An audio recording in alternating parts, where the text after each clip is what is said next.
Hare Jaya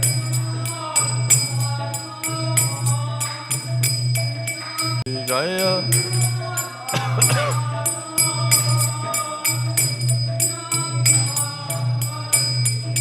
Gopi Chandra Vallabha Girivara-chari Gopi Chandra Vallabha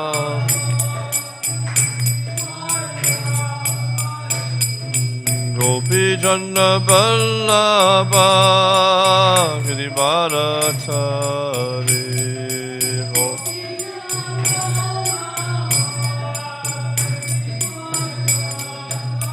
Yashoda Nandana Braja Jana Yashoda Yashoda Nandana Braja Jana Yashoda Nandana Yamuna Tira Vanacharya Yamuna Tira Vanacharya Yamuna Tira Jaya Radha Madhava Kunja Bihari Jaya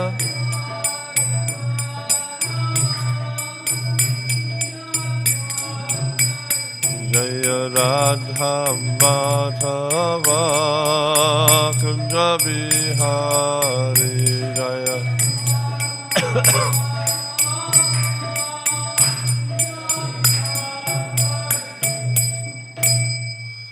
Jai Nitya Vishnu Vishnu Pada Paramahansa Parivrajakacharya Astro Tarasata Shri Śrīmad Bhāgavatam Grace Abhay Charana Ravinda Bhaktivedanta Swami Srila Prabhupada Ki ISKCON BBT Founder-Acharya save the whole world Srila Prabhupada Ki Jai Nitya Vishnu Vishnu Pada Paramahansa Parivrajakacharya Astro Tarasata Shri Śrīmad Bhāgavatam Grace Bhaktivedanta Saraswati Thakur Maharaj Ki Ananta Koti Vaishnavrinda Ki Namacharya Shri Haridas Thakur Ki Premzaka Holy Shri Krishna Chaitanya Prabhu Nityananda Shri Advaita Gadadhara Shri Guru Bhaktivedanta Ki Sri Sri Radha Krishna Gokula Shama Kund Radha Kund Giri Govardhana Ki Brajbhumi Shri Vrindavan Ki Navadip Mayapur Dhama Ki Purusham Chitra Jagatpuri Dhama Ki Ganga Mai Ki Jamuna Mai Ki Bhakti Devi Ki Tulasi Maharani Ki Samaveta Bhaktivinoda Ki Jai Nitai Gaur Premanandi. All glories to some devotees, all glories to some devotees, all glories to some devotees, all glories, lotus feet of Sri Guru and Sri Garanga, all glories to Srila Prabhupada Ki Jai.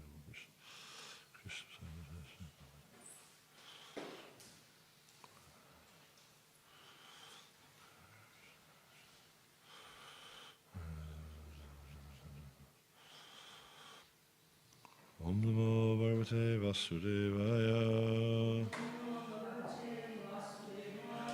Om Namo Bhagavate Vasudevaya. Om Namo Bhagavate Vasudevaya. Papi Vatityayo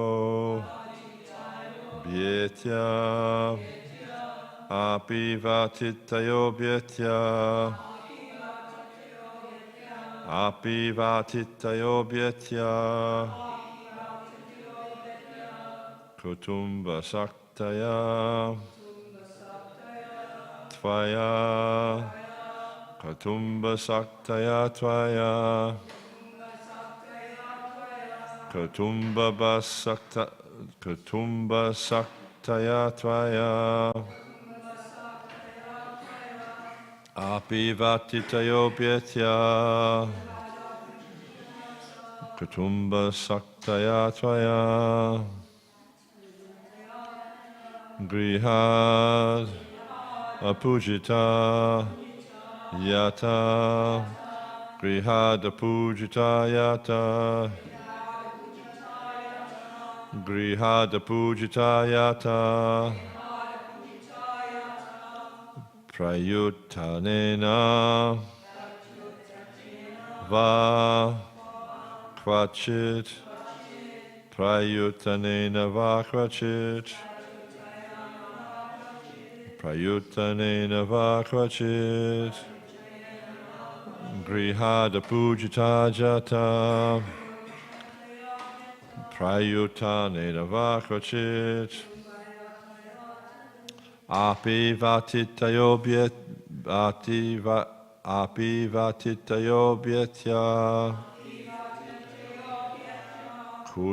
kutumba saktaya tvaya grihada pujita jata prayutanena va kvachit api vatitayo bhyatya kutumba saktaya tvaya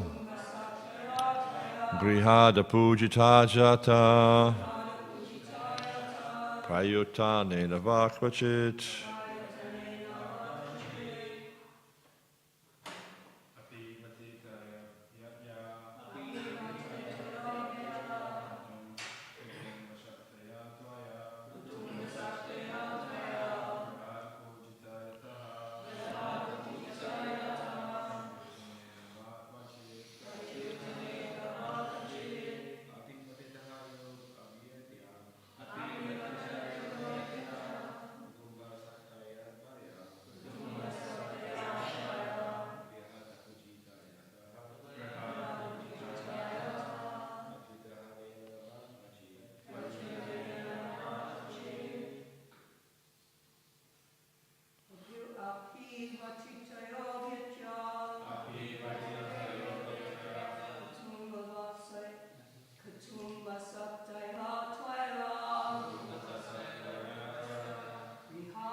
api, whether, va, either, atitaya, guests who come without an invitation, abhyetya, coming to the home, kutumba asaktaya, who were too attached to the family members, tvaya, by you, grihat, from the house, apujita, without being properly welcomed, jata, went away, prayutanena, by standing up, va, either, kvachit, sometimes. Translation by Srila Prabhupada. I wonder whether because of being too attached to the members of your family, you failed to properly receive uninvited guests, who therefore were not welcome and went away. Responsively, please.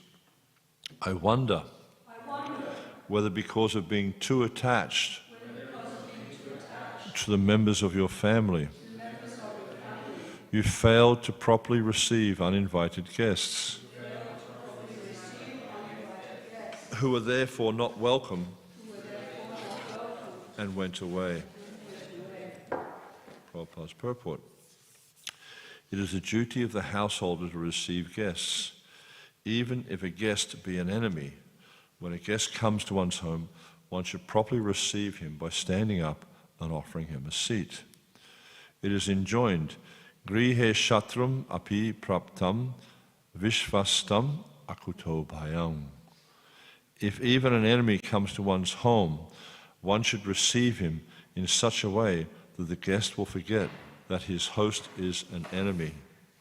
According to one's position, one should properly receive anyone who comes to one's home.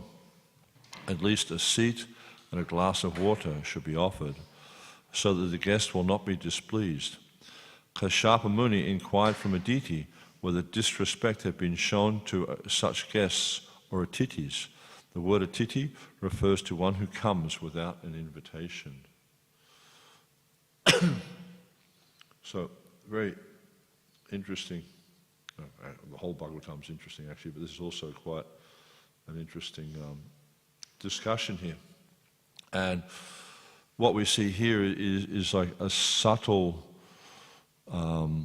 what's being described here is a subtle aspect of Vaishnava psychology or Vedic psychology, in that we see, if we go back a few verses, how Kashyapa Muni, he came home after meditating, and the ashram was neither festive, I think it was say festive or joyful, something. I can't remember the exact words he uses.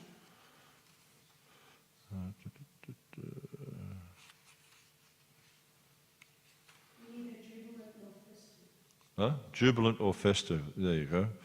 Neither jubilant nor festive. And so it's, whenever anyone comes to our home, they should feel like it's a place of shelter. We talk about the Grihastha ashram, or the Brahmachari ashram, or the Vanaprastha ashram, or the Sannyas ashram. Ashram means shelter, means protection from material nature. It means like an umbrella that gives one protection from the onslaught of material nature. But if one comes to the home and it's a place of tension or a place of disagreement or a place of argument, what's the natural inclination? Is you want to leave that place because it's unpleasant. Rather, when one comes to the home, one should feel that this is, such a nice place to be. So naturally, when the husband comes home, or the wife comes home, or the children come home, or relatives come there, or a guest comes there, they feel it's a place, it's a sanctuary from the material world. And this is what was happening here, is that when Kashyapa, he finished his meditation, he returns to his ashram, and it's neither jubilant, there's no joy in the home, neither is it festive. And so he's wondering, okay, what's going on here? There's something wrong. And so he starts to question Aditi, what's going on. So we see 7 verses here from 4 to 10. Kashyapa is questioning Aditi why the ashram is not a pleasant place to be. And it's also quite interesting here that the points that Kashyapa is questioning Aditi about are all elements of the duty of a grihastha. You'll see that there's different things. It's like, I'll just touch on them briefly. I'm not going to go into the purports or anything, but just touch on. In verse 4 he says, has anything inauspicious taken place in regard to religious principles, the brahmanas, the people in general? Because as a grihastha, we follow religious principles. We serve the brahmanas, we also serve the people in general. A grihastha is meant to be charitable. And one very important element of that charity is to feed hungry people. There was one devotee who got married, and they went to Prabhupada and asked Prabhupada for some special instructions. The grihastha, thinking he was going to get some kind of esoteric, rasic type of instruction about relationship between men and women. Prabhupada said, yes, before you eat your meal, every day you eat your main meal, you should go out on the street and in a loud voice, 3 times you should call out, if anyone's hungry, come to my home and have something to eat. 3 times you should call this out. And the devotee, as far as the story goes, felt a little bit unsatisfied with that response. So sometime later, asked the same thing from Prabhupada. And Prabhupada said, yes, before you eat your main meal of the day, you should go out in the street in a loud voice. You should call out, is anyone hungry? Please come to my home and eat. So Prabhupada was talking about the duty of a Kshatriya, of a Grihastha. This is the duty of a Grihastha, is to give in charity. This is what the ashram is for, is to give in charity. And not just charity to other living to human beings, but to all living entities. You'll see, like, sometimes Prabhupada will describe how, when there's dogs, living nearby, that the Grihastha will also provide food for them. They'll put the food outside the house, the dog will come and eat. Similarly, when, I think Prabhupada's uncle was a cloth merchant. And what he used to do in his shop is every day before he'd go home, he'd put a bowl of grains on the floor in the shop, so that the mice or rats or any rodents that were there, they would come and eat the rice rather than eat the cloth. Nowadays, what do? They put traps down there, or they put these I forgot what they call it, but there's this sticky paper they put down, and when the rats, they run onto the paper, they actually pull their body apart trying to get off the paper. It's really horrific what it does. I remember in London one time seeing it. Very, very barbaric. But by legislation, the temple was required to do it. But we see that in modern society, that this whole concept of a Grihastha being charitable is absent. The Grihasthas, actually no Varna or ashram in this modern society understands what their duty is. And this is a really important part of Vedic culture, is to understand your duty and to live by your duty.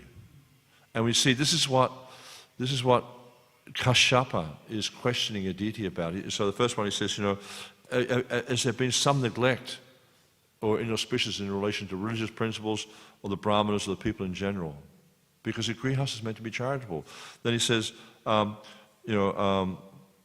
he explains that the principles of religion, economic development, satisfaction, and the senses are properly followed in household life.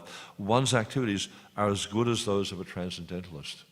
So if one properly follows their Varna and ashram, that is a transcendental activity, it's a spiritual activity, because the duties of Varna and ashram are given by who?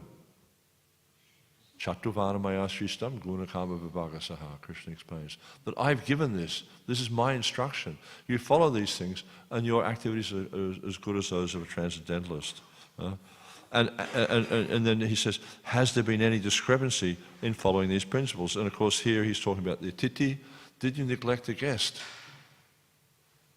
Because this is also a duty of a Kshatriya, is when a guest, especially an unexpected or an uninvited guest comes, the uninvited guest is called Atiti Bhagavan.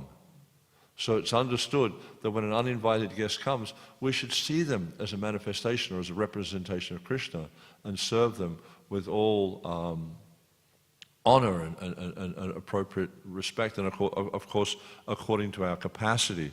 And here Prabhupada quotes this interesting verse. I'm not sure where it's from, but he quotes this interesting verse about when an enemy comes to the home,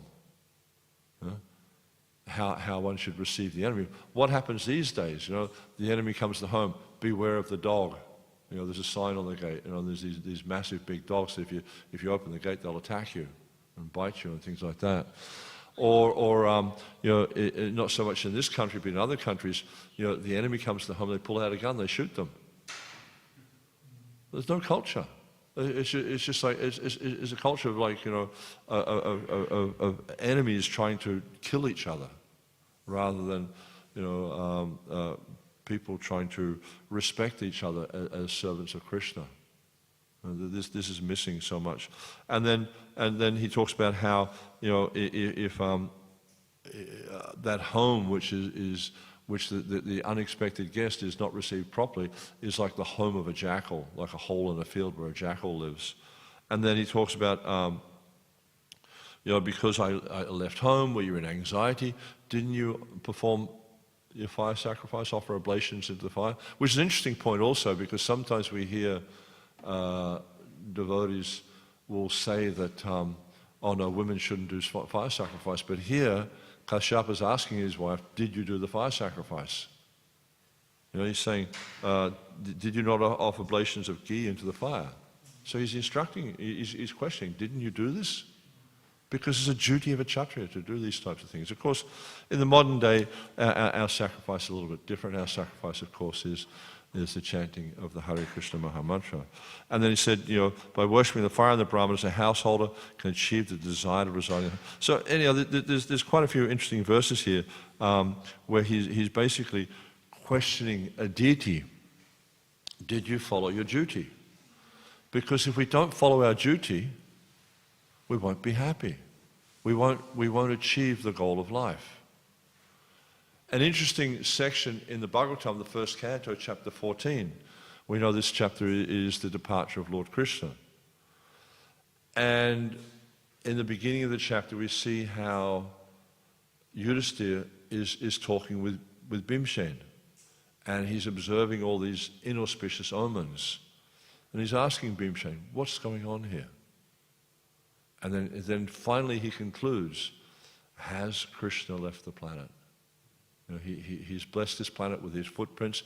Has that time finally come to an end? It's a very, very sad, like a tragic sort of tale that's being discussed there. And then Arjuna, he comes, because then Yudhisthira is starting to wonder, where's Arjuna? He's been gone for many months now. He was only going to go for a short period of time just to see the Yadus and see, find out what Krishna's next course of action is. Because as great devotees of the Lord, they're always interested, especially as personal associates of the Lord, they're always not just interested, but just like enwrapped hearing about Krishna's activities. They're so absorbed and so inspired and so enlivened hearing about Krishna's activities that they want to know, what's Krishna going to do next? What wonderful feats is he going to do next? And so Arjuna went there to find out. And when he got there, he saw the whole Yadu and the Vrishnis and the Bhojas and the Andikas, their whole situation was a complete disarray because Krishna had left the planet.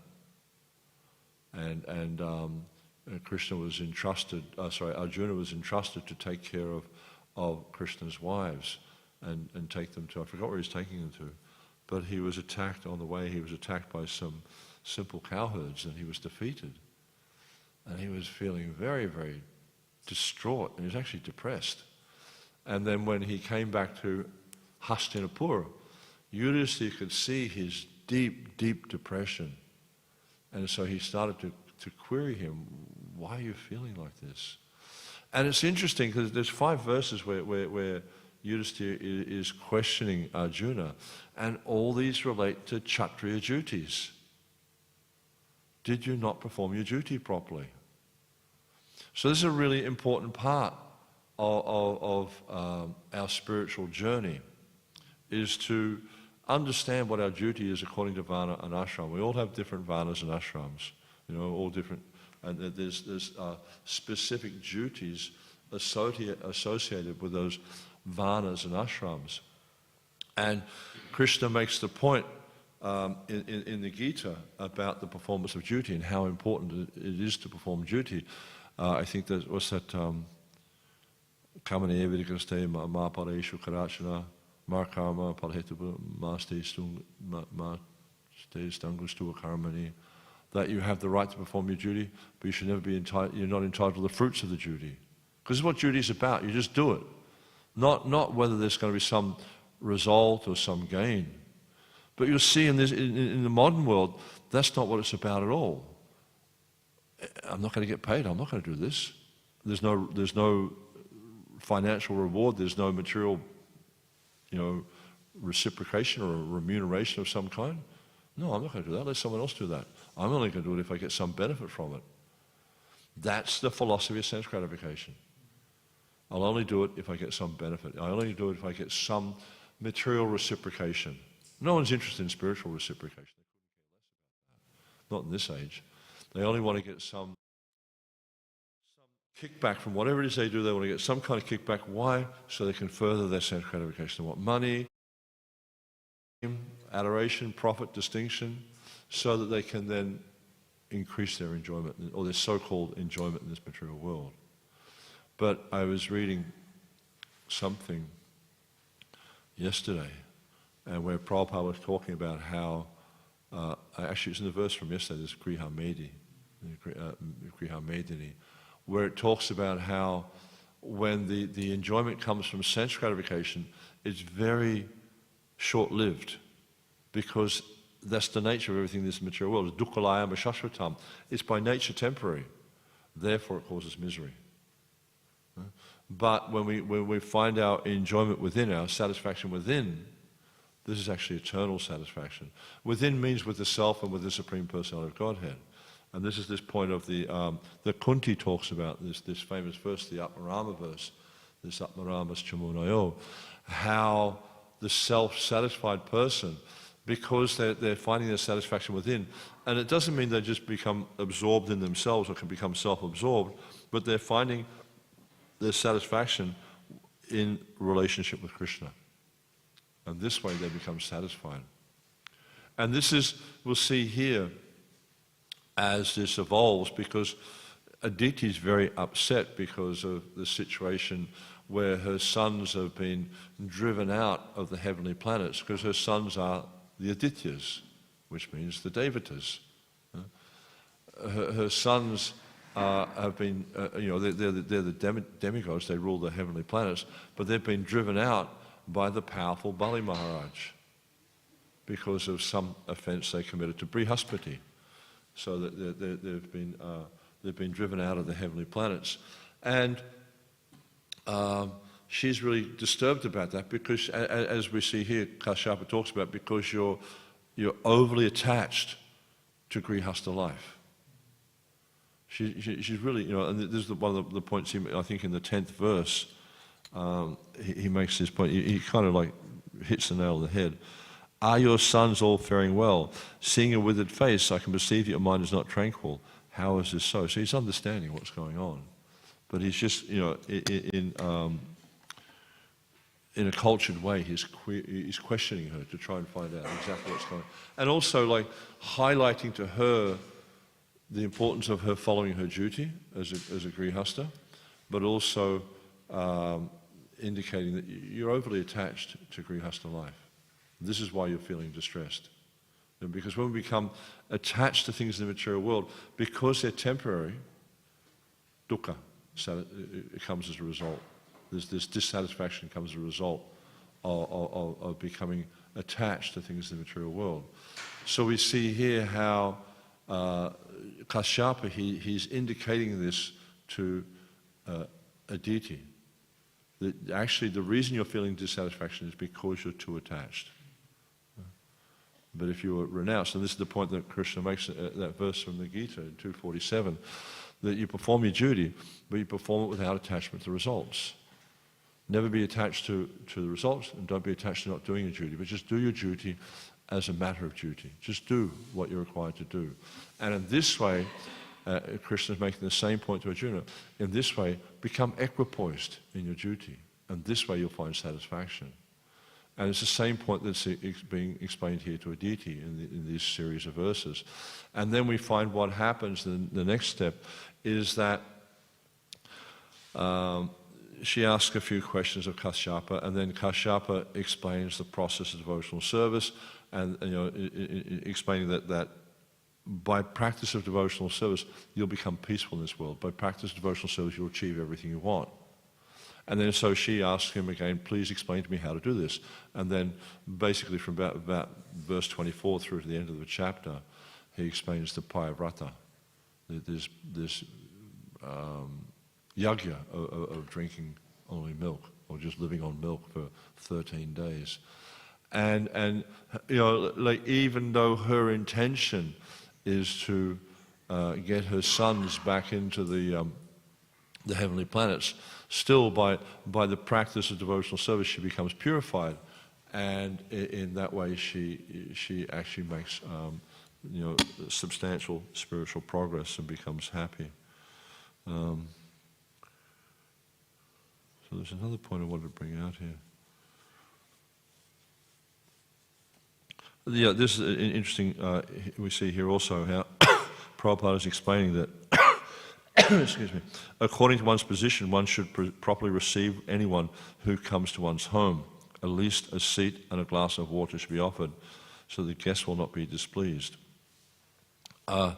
This is Vedic culture, and we'll see. There's so many different stories. For instance,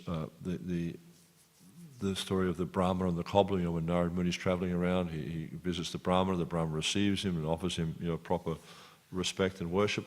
Same with the cobbler. The cobbler's got nothing, yet the cobbler at least he offers sweet words to Narad Muni, a glass of water and a seat. And this is part of our Gaudiya Vaishnava culture, not just our Gaudiya Vaishnava culture, it's part of Vedic culture. And this is very much shown to us in the process of deity worship. Just this morning, Prabhu was doing the Shalagram Puja. And so when we do the Shalagram Puja, it's what's called Sodasa Upachara Puja, which means to offer the Lord worship with 16 items. And in those items, there's a few basic categories. We start off with reception. We receive the guest. Then we bathe and dress this respected person. Then we worship the person. And then we offer prayers. So when we receive the guest, there's different ways you can receive, but in the method that Prabhupada was following this morning, there's 7 steps you take. And the first one is you offer a seat. The very first thing is idam asanam. You offer shoes and a seat. Then swagatam, suswagatam. Welcome, very welcome.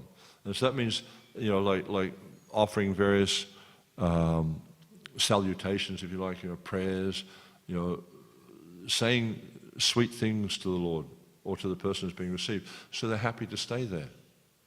You look in modern culture, like someone knocks on your door, you open the door, what do you want? Go away, I don't want anything today. You get, it's such a messed up culture. But you'll see here in deity worship and in Vedic culture in general, you will see how even if a guest is unexpected, even if a guest is an enemy, and this is a really amazing verse that Prabhupada is quoting here, that even if the guest is an enemy, when they come to your home, they shouldn't feel that they're an enemy. But you'll see in this modern world, if an enemy comes to your home, what do? They pull the gun out and they want to shoot him. They sick get the dogs, go attack. This is the modern culture. So they don't actually know how to receive a guest, how to receive, how to respect another person. Because this is also described in the 3rd canto, how Kapila Dev explains to Devahuti how we need to see the Lord in the heart of all living entities and to see that every body is a temple of God, whether it's a human body or an animal body.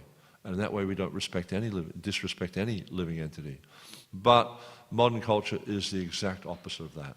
And they disrespect every living entity because they see every living entity as a means of sense gratification, either to satisfy the tongue, to satisfy the belly, to satisfy the genitals, whatever. They just see other living entities as a means of sense gratification. And as a result, because of this twisted kind of concept or a twisted approach to interacting with other personalities, just trying to exploit them, then this culture will never know peace, will never know happiness. It's just not possible. But in a Vedic culture, the whole point of the culture is to come to the point of worshipping the Supreme Personality of Godhead, of pleasing the Supreme Personality of Godhead. And as it is explained, Yasmin tusti jagat tustat.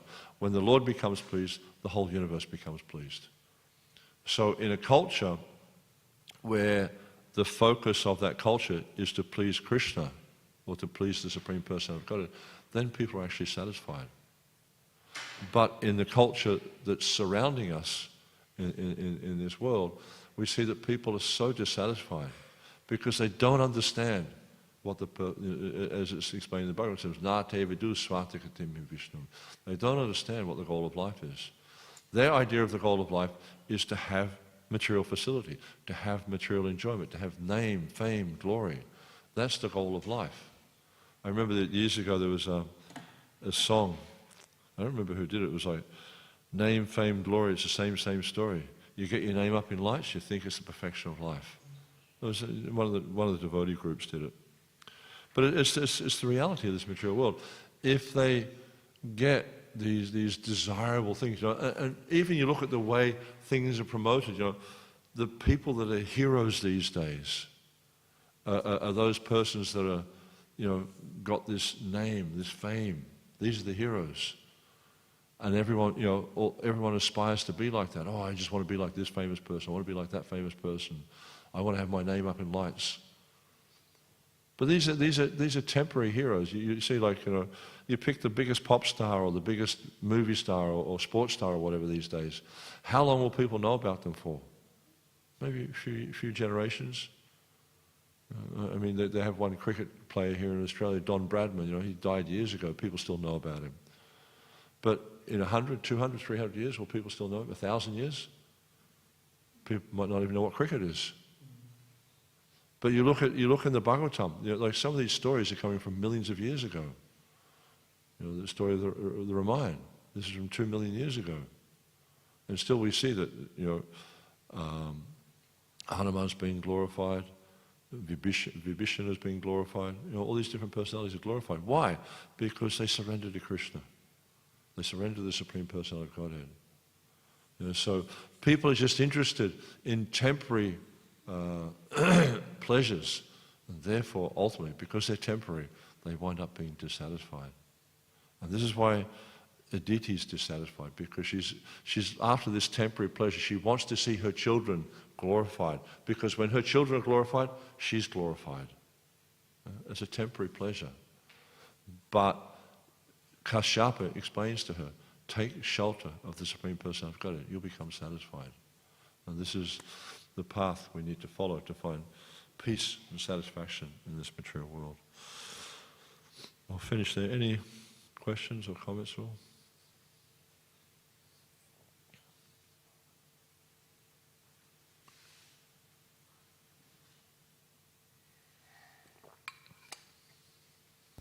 Hare Krishna Prabhu, as you mentioned that the heroes that we want to become these days, but they have worked hard for their entire life to be the one, that's why they have been known for. So is that their karma, or they should refrain from that part of life? Because it's their karma, it's going to come anyhow. You can't get more than what you do. You know, we're all born with certain karma, so we're born with a certain amount of suffering, a certain amount of happiness. That's going to come anyhow. What happens is when we endeavor with material activities, we implicate ourselves in further karma. So devotees understand this, therefore they simply endeavor to serve Krishna, and by serving Krishna, they don't implicate themselves in further action and reaction. Thank you, Prabhu. Hare Krishna. You mentioned about how each varna has a specific duty. So for brahmacharis it's study, for grihastas it's charity, for vanaprasthas it's tapasya. But also Prabhupada has kind of imposed the duty of preaching within our movement to everyone. How does that kind of coalesce between the two kind of varna duty and also the preaching duty? Yeah, I mean, all the ashrams, except for really vanaprastha, perform yajna.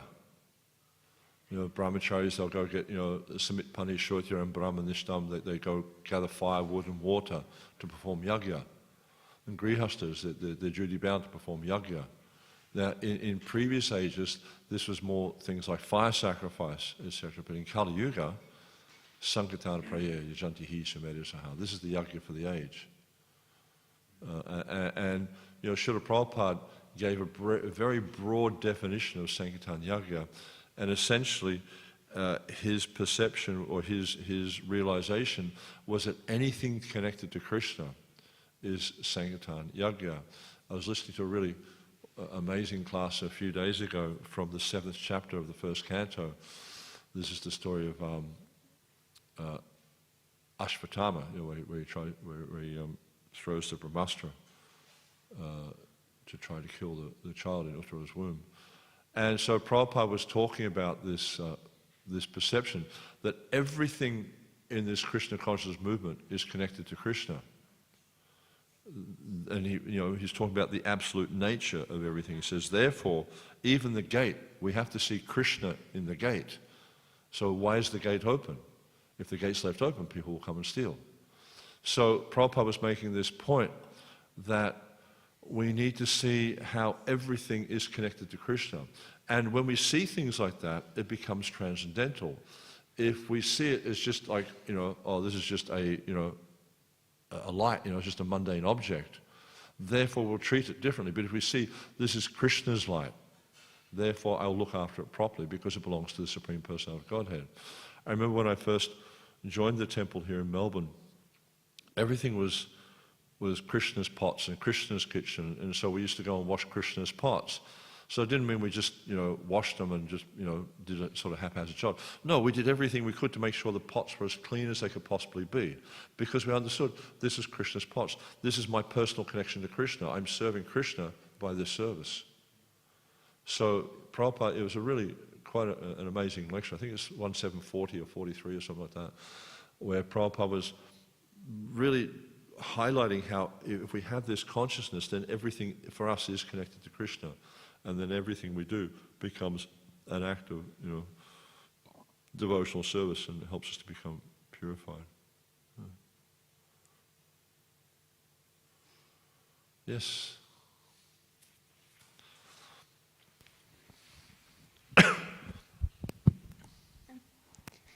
Hare Krishna, Prabhu. Thank you for the nice class.